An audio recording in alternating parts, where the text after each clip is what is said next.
ay isang archipelago na binubuo ng 7,641 isla at ito ang ikalimang pinakamalaki bansang isla sa mundo.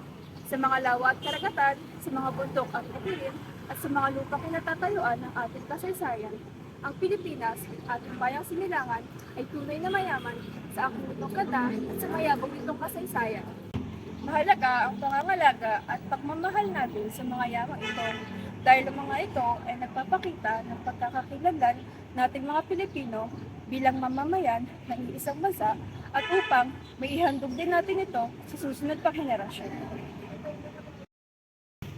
Sa mga lupang ating nilalakaran na kinatatayuan ng kasaysayan, ay pamanang handog ng nakaraan.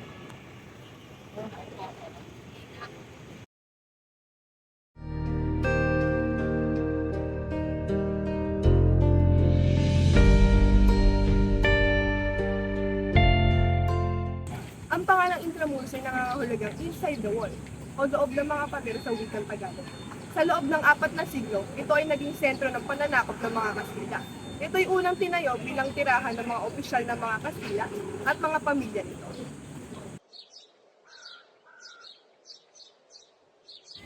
Sa Intramuros noon, naninirahan ang mga pinakamainfluwensya at mayayamang mamamayan ng kolonyal na Maynila. Subalit hindi nila pinapapasok ang mga katutubo at yung mga incheck. Sila lang mga Spanish elites o mga mistiso yung nakakapasok sa loob ng Intramuros. Karamihan sa mga Kastila noon sa Intramuros, kung hindi nakikihalubilo sa ibang opisyales, ay namamahala ng kani-kanilang lupa at ng kalakalan. Ang layunin ng malalaking pader ng Intramuros ay para protektahan ng lungsod mula sa foreign invasion. May taas na 6 na metro at habang 3 kilometro na sumasaklaw sa lawak ng 160 hektarya. Ang pagpasok at paglabas sa loob ng Intramuros ay mangyayari lamang sa loob ng 7 matitibay na pinto. Sa loob ng malalawak na pader ng Intramuros, matatagpuan ang mga simbahan, ospital, opisina ng pamahalaan, kampo ng militar at mga paaralan katulad ng sentral.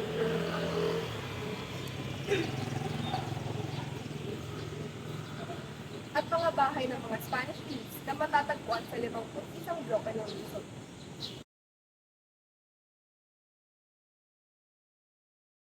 So nandito na tayo sa Fort Santiago.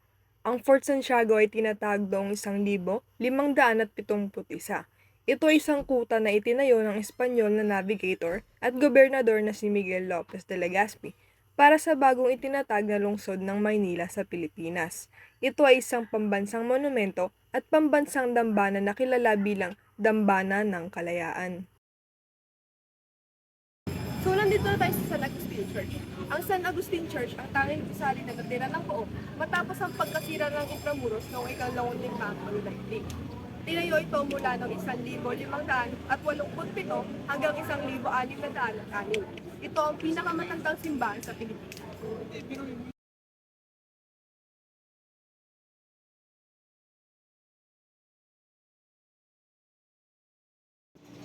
Ang Casa Manila o Bahay ng Maynila ay isang museo na nagpapakita ng isang pamumuhay ng payamang Pilipino noong huling panahon ng kolonyalismo Espanyol.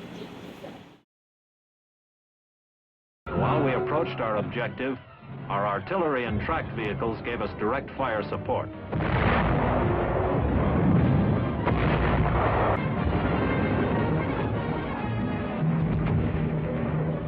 The closer we got to the walled city, the more we saw of the effectiveness of our artillery and mortar fire in softening up the enemy positions. Filipinos willingly pointed out prepared defensive positions of the enemy. Sa kabila ng mga digmaan, sunog at lindol, nananatiling nakatindig ang mga pader ng Intramuros. At sa bawat sulok nito ay ang mga alaala ng nakaraan, isang pamana na karapat-dapat ingatan at mahalin. Sa tingin niyo po, bakit natin kailangan pahalagahan at mahalin ang lugar ng Intramuros? So mahalaga na pahalagahan natin ang Intramuros dahil ito kasi na kasaysayan at kultura bilang isang Pilipino. So ang Intramuros ay dating sentro ng pamahalaan at kagalian noong panahon ng kolonyalismo. So ang pagpapahalaga po sa Intramuros ay magpapahalaga rin bilang isang Pilipino. Kung sa paanong paraan naman po natin may papakita, pagpapahalaga at pagmamahal natin sa lugar na ito. So marami pong paraan para mapakita yung pagpapahalaga at pagmamahal sa Intramuros. At isa po doon ay pagbisita o pagdalo sa mga heritage tour. At bukod po doon, pwede tayo maging isang responsabling mga bisita at tangkilikin o supportahan yung mga lokal na negosyo. At pwede natin irespeto o bigyan ng respect yung kasaysayan at kultura ng mga Pilipino. So, yun lang po.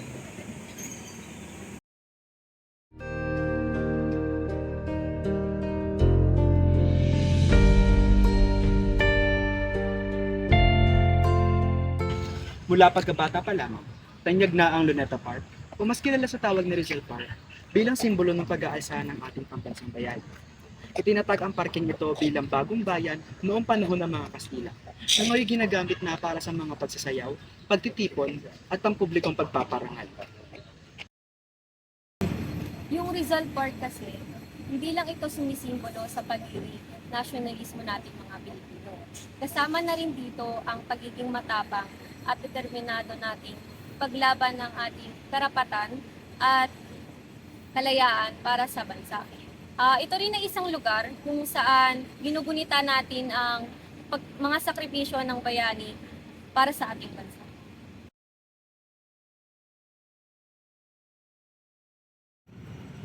Ito ang Rizal Monument.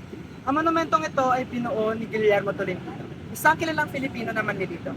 At itinatag ito noong ika-30 ng Disyembre taong 1913 bilang pagpaparangal sa anibersaryo ng pagkamatay ni Rizal. Ito ang Independence Flagpole. Ang taas nito ay umaabot ng 150 metro at sumisimbolo ito sa pagkalaya ng Pilipinas mula sa pananakop ng Amerika. Ngunit ang pinakamahalagang bahagi ng kasaysayan ng Rizal Park ay ang pagiging lugar ng pagpaparusa sa pambansang bayani ng Pilipinas. Si Dr. Jose Rizal noong ika-30 ng Disyembre taong 1876. Ito ang kanyang huling hantungan na kung saan siya ay ibinaril sa pamamagitan ng pamahalaang kolonyal ng Espanya.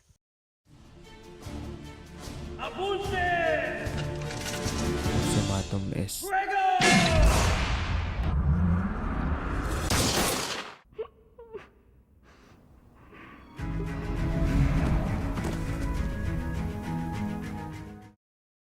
Bukod sa pagiging lugar ng trahedya, ang Rizal Park ay naging sentro ng paggunita at pagbibigay pugay sa buhay at kontribusyon ni Dr. Jose Rizal sa pagpapaunlad ng kamalayang Pilipino. Ito rin ay nagsisilbing pook kung saan nagtitipon para sa kilos protesta at nagdiriwang para sa mga mahalagang okasyon sa kasaysayan ng ating bansa. Sa tingin niyo po, Dok, paano po kaya natin may ingatan ang lugar na Luneta Park o iba pang historical and heritage sites sa ating bansa para mapanatili na rin natin yung kaayusan sa mga lugar na iyon? Well, mapapanatili natin siyang maayos pamamagitan ng hindi pagtatapon ng basura kung saan-saan, lalong-lalo na nandito tayo ngayon sa pampublikong lugar, kagaya ng Rizal Park. Kayo naman po, Dok, bakit sa tingin niyo po mahalaga ang lugar na Luneta Park o iba pang historical and heritage sites sa pagkakakilanlan natin bilang mga Pilipino? Para sa akin, dapat pa natin ipagpatuloy yung pag-aaral ng kasaysayan. Kasi dahil dito, mas mauunawaan natin ng malalim kung paano nga ba tayo nagmula, lalo na dun sa mga kabataan sa susunod na henerasyon. Dapat malaman nila kung saan tayo nagmula at kung paano nabuhay. Sa paglalakbay sa Intramuros at Rizal Park, nabigyan tayo ng pagkakataon na balikan ang mga alaala ng nakaraan upang pahalagahan ang ating pagiging Pilipino.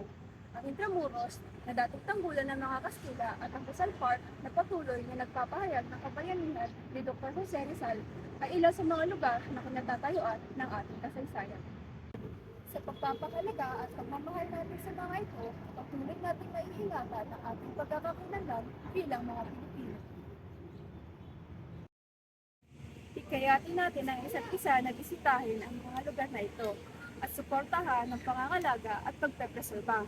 Sa ganitong paraan, ang pamanang kasaysayang ating natanggap ay atin namang maihahandog para sa mga kinabukasan.